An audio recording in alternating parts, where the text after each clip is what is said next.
Le chef de l'État a visité ce mardi le champ pétrolier Sangomar, un navire flottant de production, de stockage et de déchargement de pétrole situé à 100 km au large de Dakar.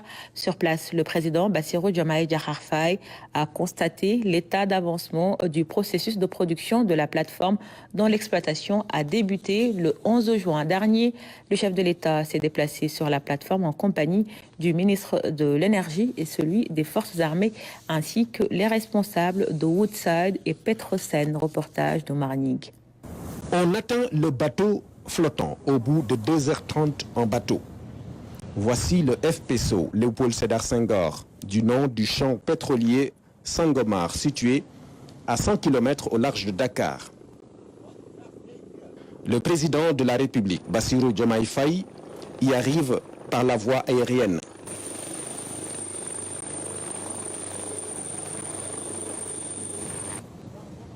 Après avoir reçu l'échantillon du premier baril au Palais de la République, le chef de l'État vient constater sur place l'état d'avancement de la production. Première étape, un briefing sur le dispositif de sécurité et le cadre contractuel du projet. Le président de la République passe ensuite par la passerelle centrale jusqu'à la tourelle, avec un aperçu général de l'utilisation et de l'utilité des différents modules. Monsieur le Président, nous voici arrivés au niveau de la tourelle. Donc cette tourelle, c'est là où les ombilicaux qui amènent les hydrocarbures qui sont issus du fond marin arrivent au niveau du FPSO. Nous avons 23 puits. À la tête de chacune de ces 23 puits, nous avons des arbres de Noël. D'accord, les arbres de Noël qui permettent de faire la sécurisation de ces puits, mais également de faire l'ouverture, la fermeture de ces puits à partir de la salle de commande et de contrôle que nous verrons quand on arrivera au niveau des quartiers d'habitation. Donc, à côté de ces arbres de Noël, nous avons bien sûr ce que l'on appelle des flexibles jumpers qui connectent ces arbres de Noël aux conduites d'écoulement qui sont les flowlines. Donc ensuite, le pétrole transite au niveau de ces conduites d'écoulement, sont connectés par des raccordements aux flexibles qui quittent le fond marin et qui remontent les 850 mètres de profondeur d'eau jusqu'au niveau du FPSO. Donc ces flexibles sont appelés risers. Donc ces risers-là vont rentrer au niveau de la partie géostationnaire, remonter jusqu'au top. Et à partir du top, ils vont être distribués au niveau des suivelles. Donc, ce sont ces suivelles-là, puisqu'on a une chambre qui connecte la partie géostationnaire, ces parties pivotantes qui tournent. On aura toujours des hydrocarbures qui vont être injectés au niveau de ces suivelles-là, qui vont être ramenés au niveau du plan.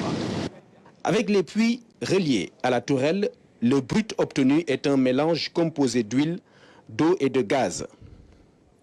Avec cette torche tout le temps allumée, les générateurs et autres installations brûlent le stock pour séparer le gaz du pétrole et récupérer l'eau qui sera ensuite traitée et reversée en mer. Le pétrole stabilisé est ainsi stocké. Dès que l'équipe production stabilise le produit, nous le recevons au niveau de nos tanks et puis disposés comme ça. On a à peu près 13 tanks disponibles que nous stockons le produit fini et puis prêt à être déchargé au niveau du tandem à l'arrière. Dès qu'un tanker arrive, donc on est prêt à envoyer le produit au niveau qui va passer au niveau du metering skid. Vous êtes passé là-bas, vous avez ouvert une valve, donc ça va passer de là-bas et puis descendre. Étape essentielle des installations, le module de comptage des hydrocarbures. Après un contact physique avec le dispositif, le président de la République procède à un jeu de questions-réponses qui lui permet de mieux comprendre le mécanisme. On a en ce moment 3 puits qui sont en production, qui sont tous du côté sud. Donc on a SSP 03, SSP 19 et SSP 23. Donc on va prendre l'exemple de SSP 03. Tout commence par ici. Donc on passe à travers une première vanne de sécurité, là. Puis on passe à travers plusieurs vannes et on arrive ici, on a un débitmètre qui est très important et qui nous donne une idée de tout ce qu'on produit en termes de gaz, en termes d'huile et en termes d'eau. Donc, sortant de chaque puits, on sait exactement la quantité qu'on est en train de produire à travers ces puits. À partir de là, on passe à travers un système de tuyaux qui se trouve dans le fond marin. Donc, l'huile suit ce cours-là jusqu'au niveau de la tourelle. Après le premier baril extrait le 11 juin dernier, la première phase de production est dans un tournant important. La première cargaison commerciale est attendue début juillet, d'après les prévisions. Le président Bassirou Diomaye Faye s'en réjouit. L'autre motif de fierté du chef de l'État est la présence remarquable et remarquée de l'expertise sénégalaise dans la réalisation de ce projet d'envergure.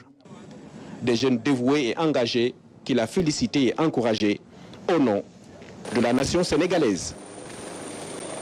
Le chef de l'État se veut lucide, bien qu'étant satisfait de la visite. Le président Bassirou Diomaye Faye rappelle que les ressources tirées de cette exploitation seront administrées au profit des générations actuelles et futures, avec notamment une orientation vers le développement d'autres secteurs. On écoute à ce propos le président de la République, il est au micro de Morning. C'est un tournant particulier pour le pays. Nous l'avons longtemps cherché, on va dire qu'il est enfin là. Nous y attendons des ressources. Mais les ressources que nous en attendons, c'est des ressources qui doivent être orientées vers le développement d'autres secteurs. Je veux rester lucide et dire que ce qui en sera tiré, quelle que soit la proportion, et nous en attendons une proportion juste par rapport à ce qui est déjà signé et ce que nous pouvons rattraper, que ce sera administré au profit des générations actuelles et des générations futures, et ce sera administré par le gouvernement en bon père de famille. Mais c'est l'occasion pour moi de saluer l'investissement, les voyages, les longues nuits, la pugnacité de tous ceux qui ont cru en l'existence de cette ressource dans les tréfonds de nos océans et qui, des années et des années, ont promu les blocs qui ont fait l'objet de recherches, qui ont fini par être productifs.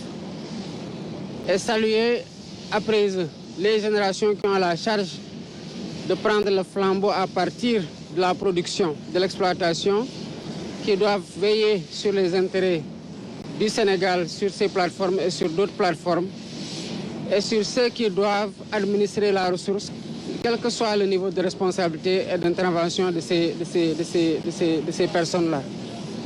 Et c'est l'occasion pour moi de féliciter le ministre et ses collaborateurs du ministère de l'Énergie, du Pétrole et des Mines pour la rapidité d'adaptation et la veille permanente sur les intérêts du Sénégal dans le cadre des discussions notamment liées à l'audit des coûts pétroliers.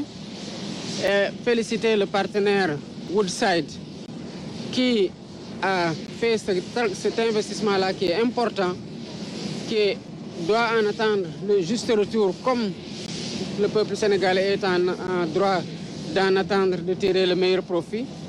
Et qui, parce qu'on lui a proposé un partenariat serein dans le cadre duquel il entend bien évoluer, a à cœur d'investir dans d'autres secteurs et sur lesquels nous l'accompagnerons comme des autorités d'un pays stable, d'un pays partenaire sûr, d'un pays partenaire fiable, ouvert et engagé dans le respect mutuel et dans le bénéfice mutuel, à tirer le meilleur parti de ces ressources, comme je l'ai dit tout à l'heure, pour les générations actuelles et les générations futures.